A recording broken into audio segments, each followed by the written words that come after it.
Samahan niyo po ako ngayon dito guys, no?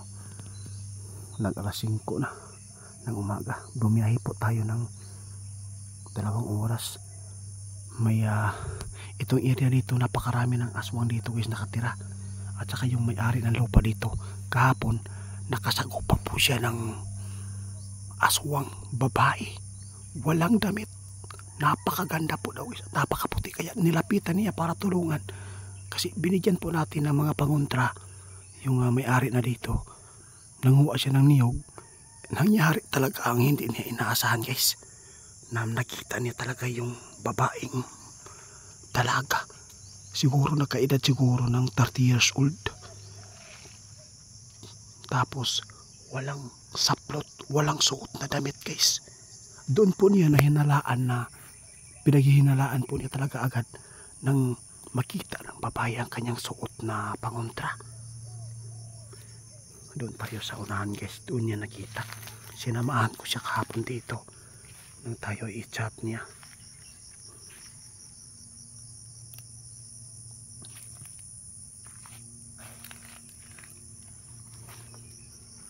Dito tayo, iligtas natin. Baka may mapapahamak na lalaki, baka matukso. Mapapahamak kasi aswang yun eh, pwede kang kagatin agad.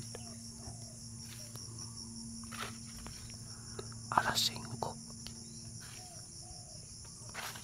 ng umaga ngayon lang guys, binalikan ko yung area naman dito dahil po sa request ng may-ari.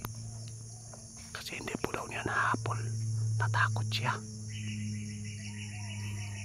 Grabe, napakaganda daw tong babae, nakahubad, wala nang suot.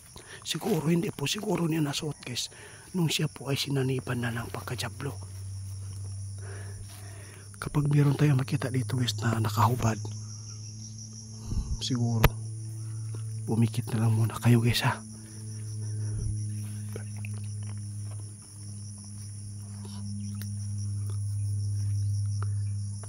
Kaano-ano kaya niya yung mga aswang dito na nahuli natin.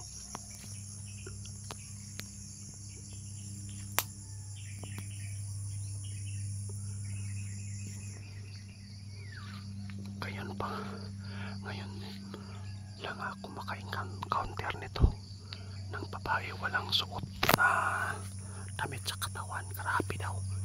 Pero sinabi talaga ng nag-request sa atin yung may-ari ng lupa. Grabe daw talaga ang kanya nakita. Hindi niya talaga inaasahan na makita po niya talaga. Napaka puti daw ng babae, ngunit ang kanyang buhok ay sobrang kulot na, wala nang linis. May mga damo-damo daw yung mga buhok. Baka baliw ito, pero doon po niya na pagtanto bakit biglang umakbo nang makita niya, nang makita ng aswang yung suot niya.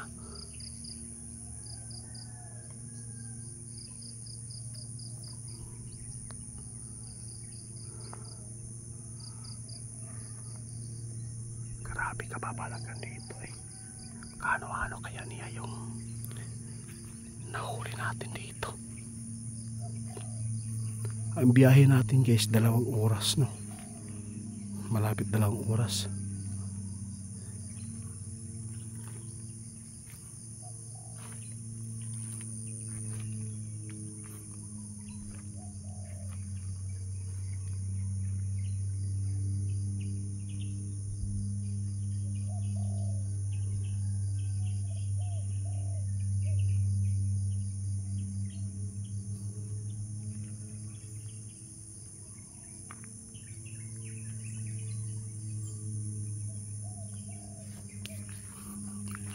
Dito din nakita guys, oh. Dito din nakita. Nangunguha ng bayabas yata. Kasi dito siya sa puno eh. Dito din nakita kahapon. Walang damit nakasuot. Walang damit na suot. Mas pipiliin ko na lang na hindi ko siya makita ngayon. Kasi mahirap na, masilan to. Okay lang pag may kasama tayo para may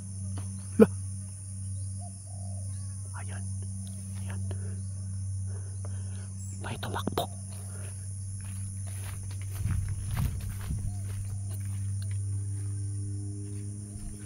Di muna tayo mag-orasyon para sure.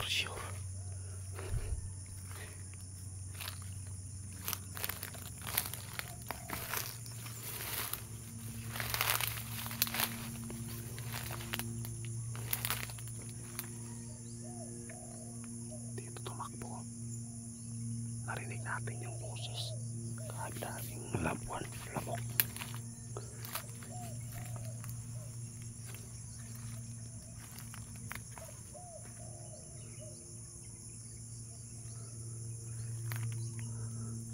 Dito sa lugar na to, layo ang bahay, guys.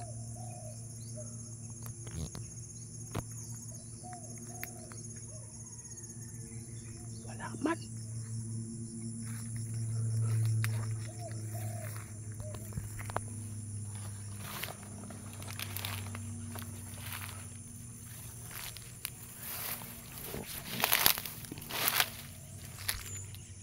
Kadalasan dito sa mga damuhan to, kawawa talaga tong babae na to, guys.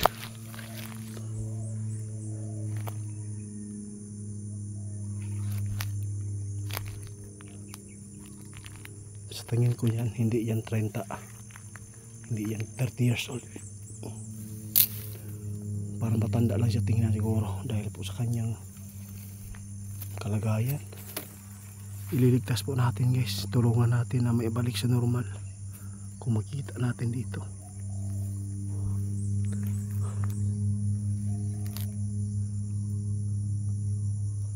Pati yung langis ko, walang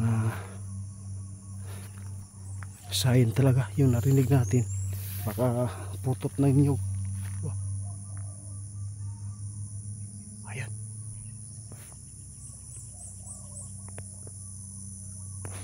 May mga tao, may sumigaw.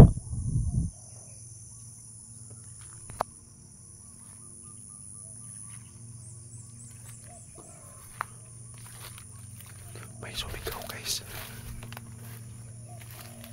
Asan banda yun?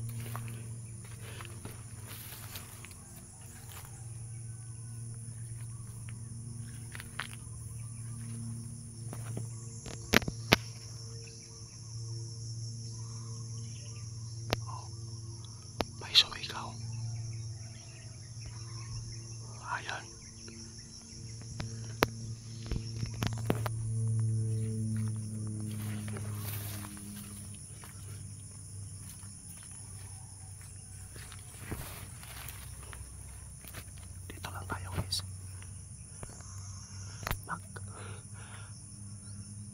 Magmasid muna tayo. 5:20 na.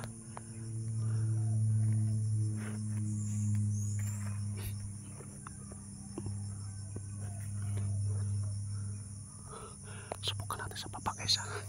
Ipagpatuloy natin ang paghahanap sa nakahubad na aswang dito nga babae.